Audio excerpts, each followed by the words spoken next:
Sir, सोलापूरमध्ये DJ मुक्तीची चळवळ उभी टाकताना पाहायला मिळते. खरं तर सोलापूर शहर हे उत्सवांचं शहर म्हणून त्याला पाहिलं जातं. मात्र आता ज्येष्ठ नागरिकांचा मोर्चा निघाला होता, आज डॉक्टरांचा मोर्चा निघतोय.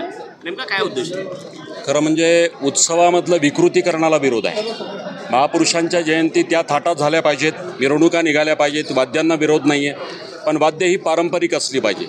ढोल ताशा, झांज पथक, लेझिम पथक यातला जो रुबाब आहे, तर महापुरुषांच्या विचाराचं आचरण कार्यकर्ते ही सगळ्यात महत्त्वाची गरज आहे. आज डी जेमुळं ज्या पद्धतीचे दुष्परिणाम आहेत, लोकांना कायमस्वरूपी बहिरेपणा येतो. पंढरपुरामध्ये 4 दिवसापूर्वी नाकातोंडातनं रक्त पडून माणूस मेला. अनेक डी जे मंडळाचे कार्यकर्ते कायमचे ठार बहिरे झाले आणि माता भगिनींना, गर्भवती असतील, सामान्य वृद्ध नागरिक असतील, हॉस्पिटल्स असतील, शाळा असतील, महाभयंकर त्रास आहे.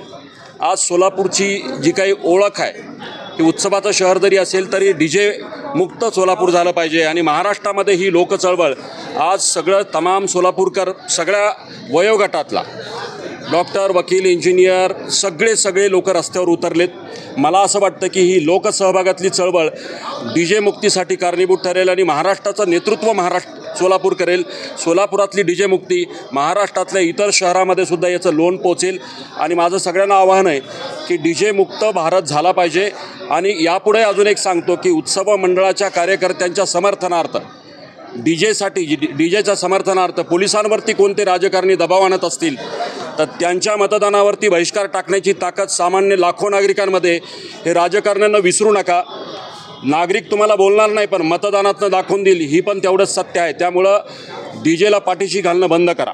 सर, असं पण सांगतोय की डी जे मुक्तच्या आडून उत्सवच बंद करा, अशा पद्धतीने नाही, उत्सव चालू राहायला पाहिजे. उत्सवाला नाही, उत्सव ही प्रेरणा स्रोत आहेत. एखाद्या महापुरुषांची जयंती निघते, त्यातनं प्रेरणा मिळते, परंतु ती विकृतीमुक्त असली पाहिजे आणि खऱ्या अर्थानं पारंपरिक असली पाहिजे, पर्यावरणपूरक असली पाहिजे.